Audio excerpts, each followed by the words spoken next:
하나님께서 주신 생명의 말씀, 마태복음 9장 9절에서 13절의 말씀을 통하여 죄인을 부르러 오신 예수님이라고 하는 제목으로 은혜를 받고자 합니다. 신구약 66권의 중심의 주제는 그리스도 예수이십니다. 이 질문 내용을 하나의 형식으로 질문을 던진다 하면, 왜 그리스도 예수께서 이 세상에 오셨느냐 라고 하는 질문에 대해서 성경은 예수님이 이 땅에 오셔야 된다라고 하는 이유를 말씀으로 대답을 해 주십니다. 즉, 구약은 예수 그리스도께서 이 땅에 오시지 않으면 안 된다고 하는 이유를 설명해 주고 있습니다.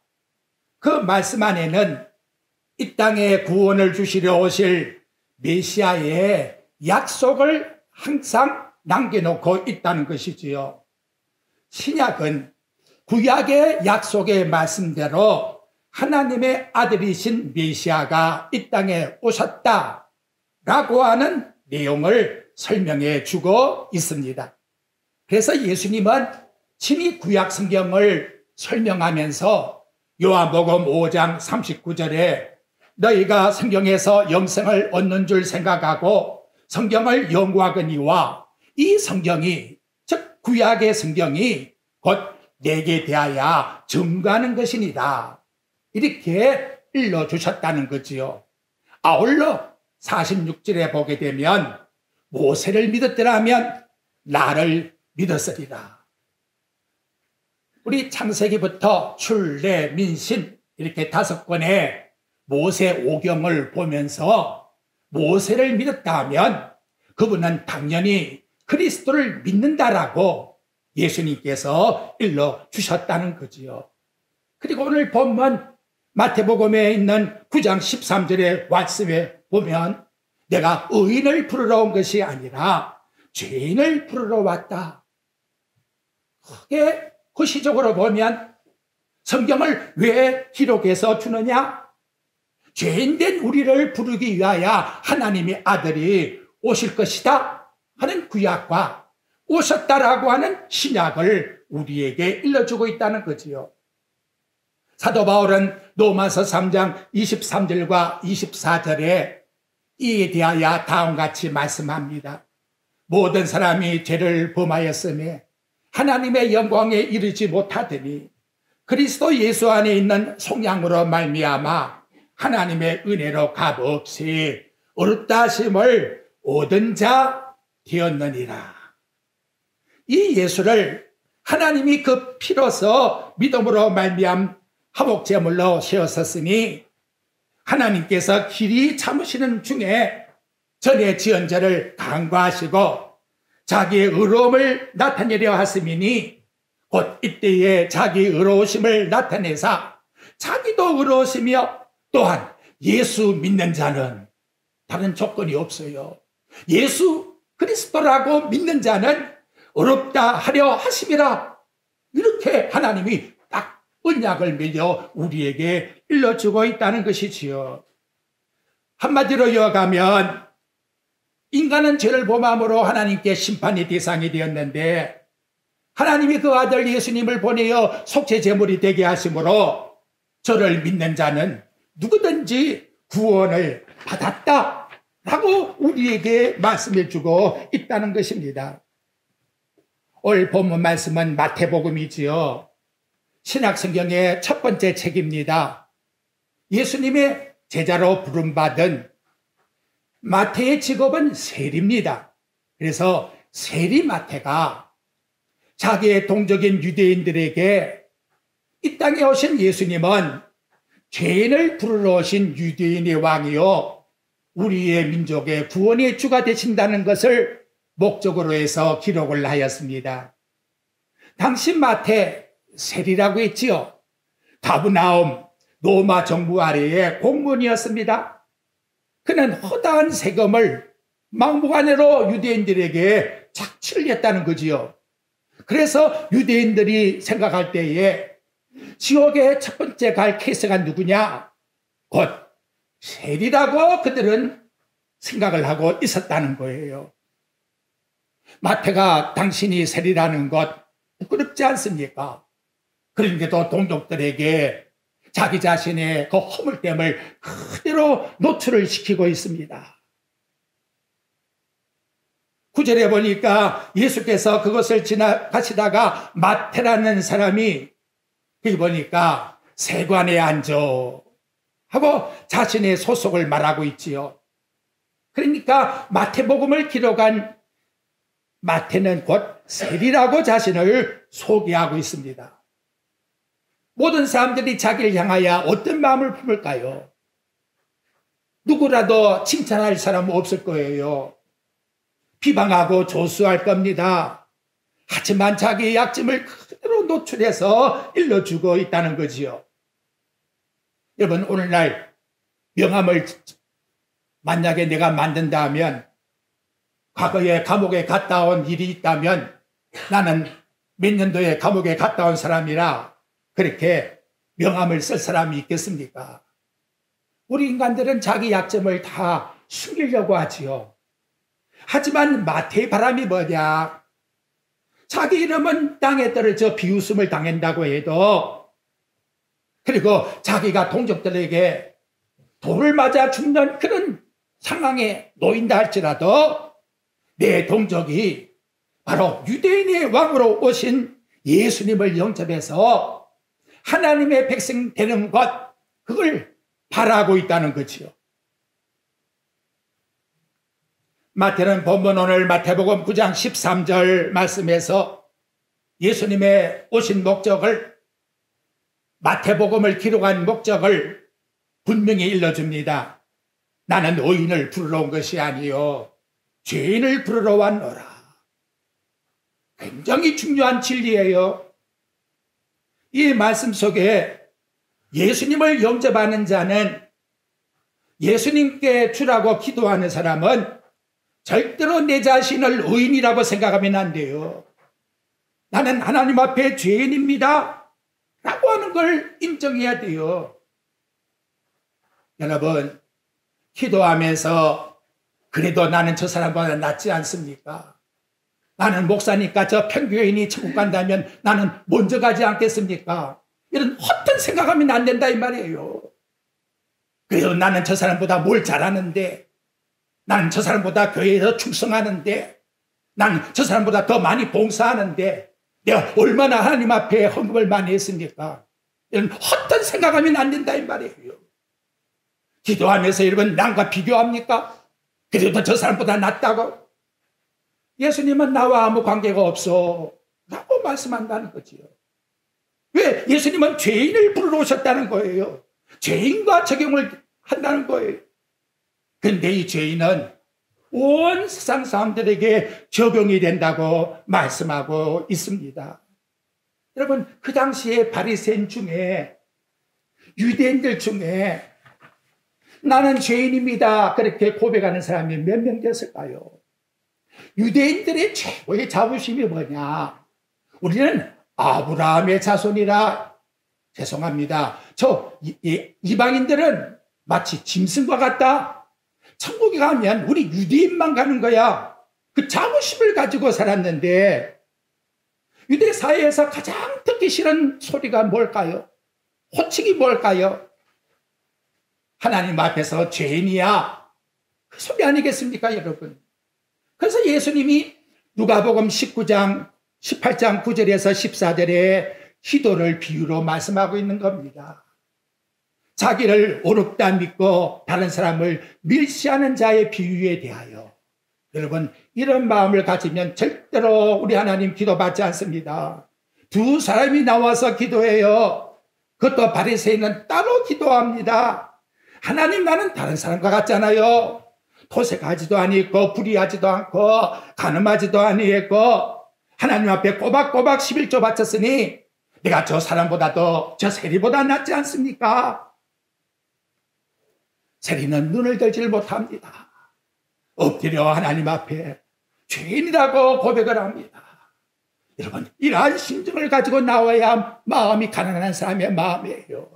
그래도 하나님, 나는 뭔가를 했다고 네 마음속에 자부심을 가지고 있다면 아무리 100번 1000번 여러분 하나님께 구해보십시오. 여기 나타난 말씀과 같이 자기를 어렵다 하고 남을 멸시한다면 예수님의 말씀의 결과가 뭐냐? 내가 세리의 기도는 세리의 기도를 들었다고 우리에게 일러주고 있다는 거지요. 그렇다면 이 바리새인은 뭡니까? 종교성을 가진 탕자라 이 말이에요. 저와 여러분 종교성을 가진 탕자가 되면 안 돼요. 하나님을 믿어 수십 년 믿었다고 하나님 앞에 자부심을 가지고 나와 마치 여기 나타나고 있는 유대인과 같이 그래도 나는 저 사람보다 예수 먼저 일찍 믿었고 그래도 나는 목사의 직분을 갖고 있고 나는 하나님께 충성했다는 마음에 이 자부심을 가지고 나오면 깨트려야 된다. 마태의 주장은 이렇습니다. 유대인들이 자기에게 세리라고 상종하기조차 싫어하고 있지만 세상 하나님은 세리들일 뿐만 아니라 어떤 죄인이다. 이 세상의 모든 죄인들을 구원해 주기 위하여 그들의 친구가 되기 위하여 이 땅에 오셨다고.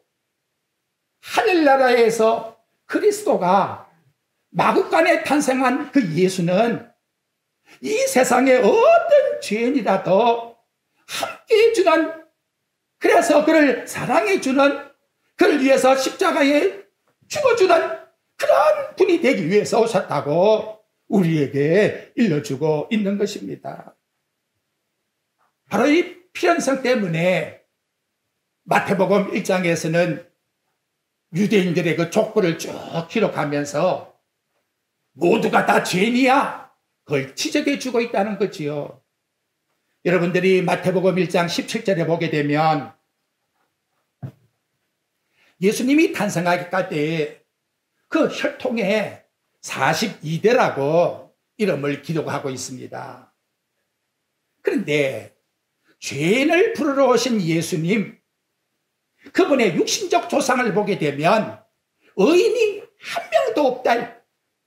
쉽게 말하면 아주 없다.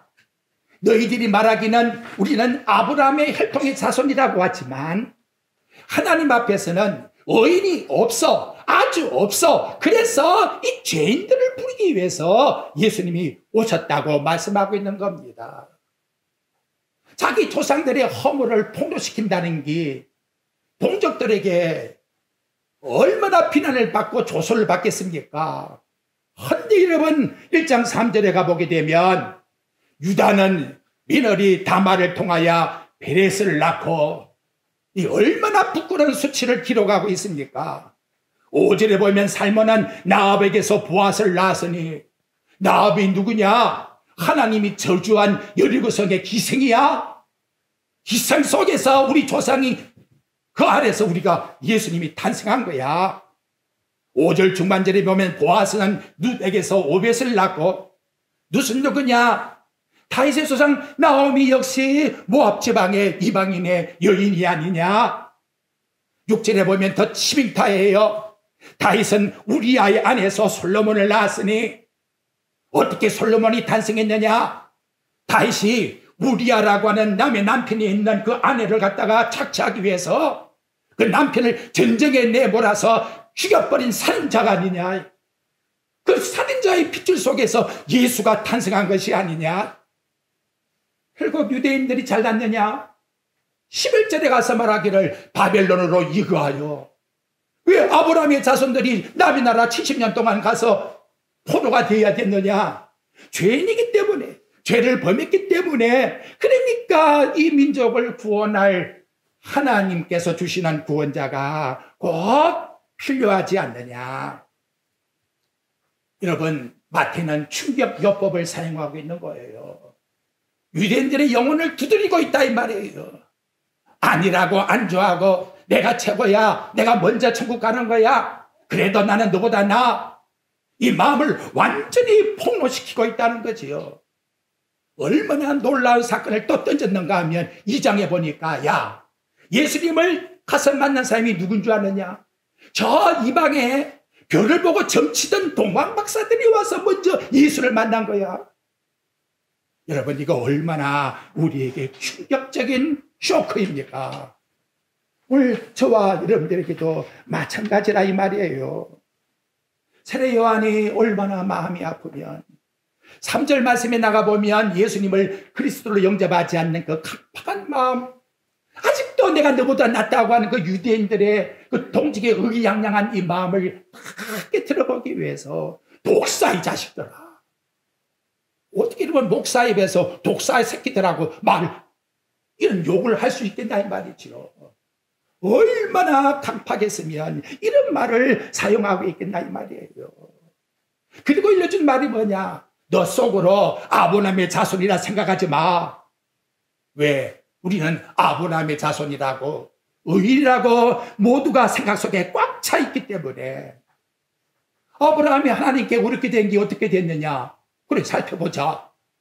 아브라함이 행위로서 어렵다함을 얻었다 하면 하나님 앞에 자랑할 것이 있거니와. 그런데 하나님이 아브라함을 자랑으로 만드는 그 아브라함이 가진 행위 때문에 구원받은 것이 아니라 아브라함이 믿음으로 구원받은 것이 아니냐. 오죽하면 그 다음 일러주기를, 야, 이 돌을 통해서도 아브라함의 자손을 만들 수 있고 하나님께 영광 돌릴 수가 있단다. 어떻게 이렇게 이러면 극단적인 비유법을 써가면서 유대인들을 강타하고 있나 말이죠. 우리 마음속에 이 강타를 받아야 돼요. 쇼크를 받아야 돼요. 내 잘났고 내 똑똑하고 내가 먼저 간다고 하는 이 마음을 버려야 돼요. 하나님 앞에 나는 죄인이로소이다. 내 모든 너는 다 하나님 앞에 누드기와 같나이다. 이러한 마음을 우리 마음속에 가져야 된다는 것이지요.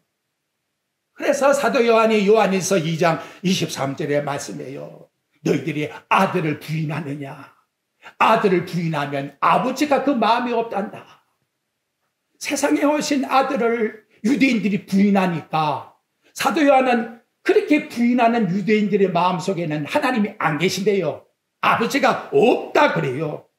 신하는 자가 아버지가 계시느니라. 내가 하나님 앞에 나와 나는 죄인입니다. 예수 그리스도를 통하지 않고는 하나님 앞에 나아갈 수가 없나이다 라고 하는 그 자의 마음속에 아버지 하나님이 계신다라고 말씀해 주고 있다는 것이지요. 이제 두 번째로 마태는 자신의 놀라운 변화를 유대인들에게 전해주고 있습니다. 여러분이 9장 9절에 보게 되면 마태가 어디에 있었는가? 처음에 자기의 앉았던 장소를 말하지요. 세관에 있는 마태라고 소개합니다. 나 세리야, 네가 너희들 걸 얼마나 강탈했고 얼마나 너희들의 마음을 아프게 해주었느냐. 바로 이러한 뜻을 말하고 있지요. 근데 예수님이 성전에 간 것이 아니라 그 세관에 있는 유대인들이 조롱하고 조사하고 비웃는 바로 그 세리 마태를 찾아가셨다라고 성경은 말씀해 주고 있다는 것이지요. 육신적으로 생각하면 세리의 신분, 얼마든지 부자가 될 수 있는 것 아닙니까? 하지만 예수를 만나지 못했다면 결국은 지옥 갈 죄인이지요. 하지만 예수님을 만난 다음에 마태는 얼마나 좋은지 마태복음을 기록하면서 천국의 비유를 말씀해 주고 있다는 거지. 하늘나라의 그 비밀을 하나님께로부터 받아가지고 기록하는 주인공이 되었다는 거지요. 내가 세상의 부유함을 어떻게 여기다가 비유할 수가 있겠느냐. 그래서 심령이 가난한 자가 되어야 천국이 저희 것이라고 예수님의 말씀을 기록해서 주고 있다는 것입니다. 여러분, 예수를 믿게 된 것은 하나님의 은혜로, 하나님이 우리를 먼저 찾아오셔서 우리 심령 속에 성령의 역사함으로 예수 믿게 되었다는 것, 이거는 인간의 생각과는 전혀 관계가 없다는 것을 첫째 말씀에서 우리는 살펴보아야 합니다. 두 번째로 예수님의 부르심을 받았는데 마태는 어떻게 했느냐? 즉시 일어나 마태는 즉시 예수님을 따랐다라고 우리에게 말씀해 줍니다. 예수님의 명령은 하나님의 명령이지요. 하나님의 은혜를 받은 사람은 즉시 그 앞에 순종하는 거예요. 저와 여러분의 은혜가 뭡니까? 그래도 오늘 하나님 말씀을 듣기 위하여 즉시 순종하고 나왔다는 이 자체가 얼마나 얼마나 귀한 복을 우리가 받고 있습니까? 왜냐하면 누가복음 18장 봐요. 부자 청년이 마음에 영생을 어떻게 하면 얻을 수 있을까? 이걸 갈망하다가 예수님께 나왔습니다. 그리고 내가 어떻게 해야 영생을 얻겠습니까? 얼마나 고상한 질문을 던지고 있습니까? 예수님께서 너 이런 계명 다 지켰느냐? 예수님, 나는 어려서부터 다 지켰다고. 예수님 앞에 한마디라도 칭찬받기를 원하는데 너 가진 것 다 팔아버리고 나를 쫓아오너라 했더니 결과는 뭐다? 근심하고 돌아갔더라. 그 예수 믿는 게야 내 힘으로 되는 게 전혀 아니야. 아무리 영생을 갈망해도 천국 가고 싶어도 이게 내 마음대로 되는 게 아니라는 걸 우리에게 보여주고 있다는 것이지요. 놀라운 것은 그 뱃사공이었던 제자들이 누가복음 5장 11절에 보면 그들이 배들을 육지에 대고 모든 걸 버려두고 예수를 쫓으니라. 여러분, 여기 내용을 잘 봐야 돼요. 자신이 완전히 예수님을 따르기 위해서 자기 자신을 포기했다는 말이에요. 내가 배를 포기했다, 그런 뜻이 아니라는 거예요.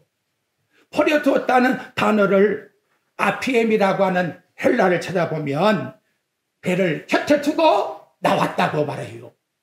내가 왜 이 말을 하지요? 요한복음 21장에 보니까 베드로와 그 제자들이 옛날에 있었던 그 배를 타고는 또 나가서 고기잡이 나갔단 말이에요. 부활하신 예수님을 보고도 배를 그냥 박살을 내놓고 가야 되겠는데 곁에 두고 그냥 따라갔으니 결과에 가서는 또 돌아왔다 이 말이에요. 다음 여러분이 마태는 자기 친구들을 어떻게 하면 구원시킬까? 그 마음이 일어나서요. 세리였으니까 돈이 많을 거 아니에요.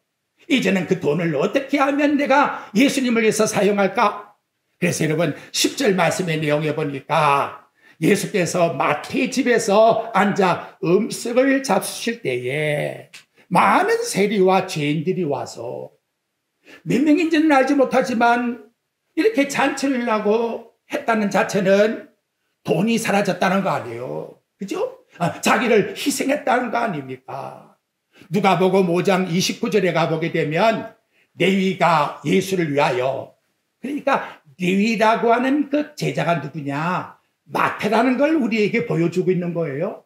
그리고 던진 말이 큰 잔치를 했다. 이 통이 큰 사람이야. 작은 잔치가 아니라 큰 잔치를 해서 세리와 다른 사람들이 많이 모였다. 왜 돈을 써가면서 잔치를 벌였을까요? 이유는 맛있는 거 먹으면서 누구 말씀? 예수님 말씀 듣고 영생을 얻어라. 영생을 받게 하기 위해서 자기의 재물을 갖다가 이와 같이 희생했다라고 말씀하고 있다는 거지요. 삭개오도 누가복음 19장에 그렇게 나오지요. 삭개오야 하고 불렀더니 삭개오가 얼마나 기분이 좋은지 즐거움을 가지고 예수님을 모시고 자기 집에 가서 잔치를 벌였다고. 그리고는 하는 말이, 예수님, 내 재산 절반 내놓겠습니다. 만약에 누가 토색한 걸 내가 만약에 가지고 있다면 4배나 갚겠나이다. 은혜 받은 자의 고백이 누가 시키지도 않았는데 내가 주를 위해서 어떻게 하고 그 은혜를 어떻게 보답할고, 그 심령 속에서 삭개오는 이와 같이 희생적인 은혜가 나왔다는 걸 우리에게 일러주고 있다는 것이지요. 여러분, 세리 마태는 이렇게 희생하고 있는데 꼭 트집을 잡는 사람은 뭐라고 합니까? 11절 보십시오. 바리새인들이 보고 그의 제자들에게, 예수님께 직접 말하지도 않고 자기 제자들에게, 너희 선생은 세리와 죄인들과 어떻게 해서 함께 잡수느냐? 먹는 것까지 터집을 잡았다는 거지요. 이유는 이 유대교회의 규례를 보면 이 죄인들과 함께 식사하는 것은 곧 죄인이다. 죄송합니다만은 동참죄다. 이렇게 말하고 있다는 거지요. 바리새인들의 관념은 뭐냐? 우리는 천국 갈 사람이요, 세리들은 지옥 갈 사람인데, 천국 갈 사람이 어떻게 지옥 갈 사람과 같이 식사를 할 수가 있느냐? 저 사람들은 당연히 멸망받아서 지옥불에 떨어져 죽어야 될 사람이야. 맞지요? 그 사람들의 생각은 맞습니다. 그런데 그렇게 생각되지 않을 사람이 아무도 없다는 거예요. 바리새인들이 아무리 자기가 오인이라고 말하고 있다 할지라도 성경 말씀은 우리에게 일러주기를 모든 사람이 다 죄인이라고, 그래서 예수님이 죄인을 부르러 왔다고 말씀해 주고 있으니 그 말씀 앞에서 꼼짝 못하게 되는 거지요. 오늘 사랑하는 성도 여러분, 예수님께서 율법을 몰라서 죄인들에게 가서 식사를 했을까요? 진짜 율법의 계명이 뭘까요?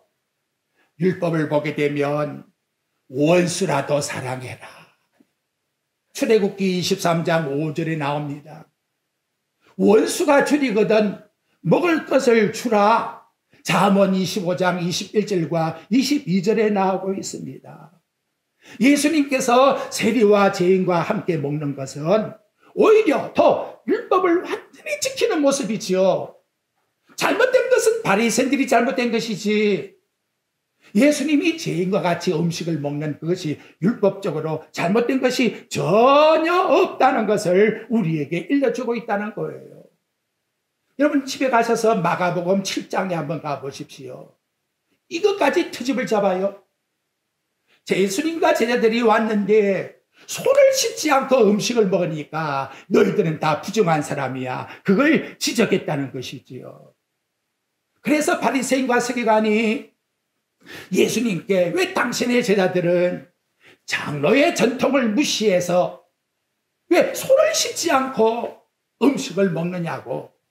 맞아요. 위생적으로 생각하면 손을 씻고 먹는 거 당연하지요. 근데 그거 씻지 않았다고 해서 하나님 앞에 죄가 되는 것입니까? 우리 예수님이 지적한 것이 뭐냐? 얘들아, 너희들은 계명을 어겨가면서 어찌 보면 위생적인 문제를 가지고 죄악시하느냐? 너희들은 부모님께 공경 있냐?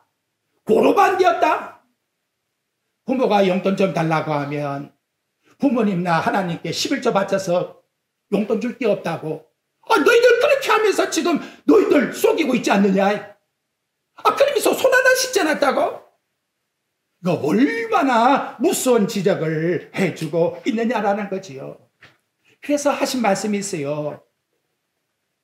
무엇이든지 밖에서 들어오는 것, 그건 부정한 게 아니야. 여러분, 어떤 음식도 부정한 게 없어요. 밖에서 들어오는 거는 어떤 것도 부정한 게 없단 말이에요. 진짜 부정한 게 뭐냐? 너희 속에 있는 들어온 것 들으면 그것이 진짜 부정한 거야. 이렇게 말씀했다는 거지요. 그래서 오늘 12절 말씀으로 거기에 나가보게 되면 예수님께서 하신 말씀이 뭐지요? 병든 자에게야 의사가 필요하느니라. 예수님은 여러분 자신의 기분이나 취향 따라서 우리 인간의 기준을 달리하는 분이 아니에요. 예수님이 보는 관점은 로마서 3장 10절과 12절에 보면 이 땅에 의인은 남이 아주 없느니라. 아주 없다. 선을 행하는 자가 아주 없다. 두 번이나 반복하면서 이 땅에 다 죄인이다.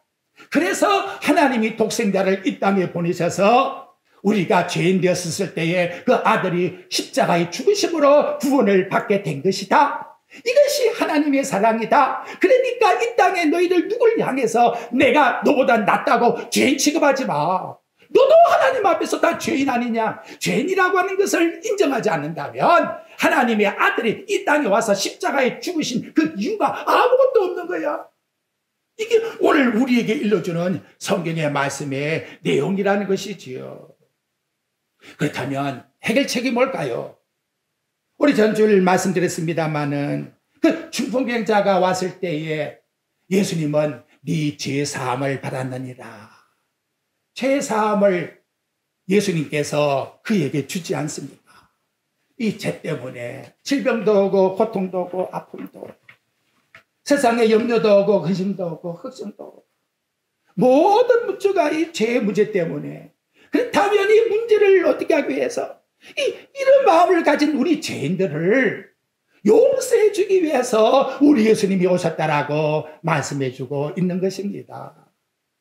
오늘 말씀을 요약하게 되면 죄인으로 살아야 했던 인생에 예수께서 찾아오셔서 제자 삼아 주었던 사건, 이는 예수님의 제자 마태가 독자들에게 예수님께서 우리를 천국의 백성으로 삼으시고자 오셨다는 이 놀라운 진리를 나타내주고 있는 것입니다. 만약 저와 여러분이 자서전을 쓴다 할 것 같으면 무엇을 남겨야 될까요? 그래도 내가 이렇게 고생해서 돈 얼마 벌었고, 내가 이렇게 해서 땅을 얼마나 샀고, 이게 다 헛된 자랑이에요. 가장 중요한 것은 내가 예수 믿어 죄사함 받았다고 이거를 증거하고 드러내고 나타내야 돼요. 부모님들 자식들에게 뭘 일러주려고 합니까? 다른 것 말고 이것, 내가 예수 믿어서 하나님의 자녀가 되었다고 분명하게 확실하게 증거해 줘야 돼요. 마태는 저놈과 모든 사람들에게 비방을 당한다 할지라도 오직 예수님만이 나의 구원해 주라고, 나 세리였다, 그러나 이거 문제 아니야, 예수 믿고 나서 나 예수님의 제자가 되었다. 바로 이러한 감사와 자랑, 바로 이것이 우리에 있어서 자랑이 되고 우리의 모든 생활 속에 찬미의 제사를 드리며 오늘 나타난 마태와 같이 우리의 가진 것을 바로 이 복음을 위해서 희생하고, 그래서 예수 믿게 만드는 이 삶에 저와 여러분이 힘쓰고 애쓰는 모든 생활이 되시기를 주의 이름으로 축복드립니다.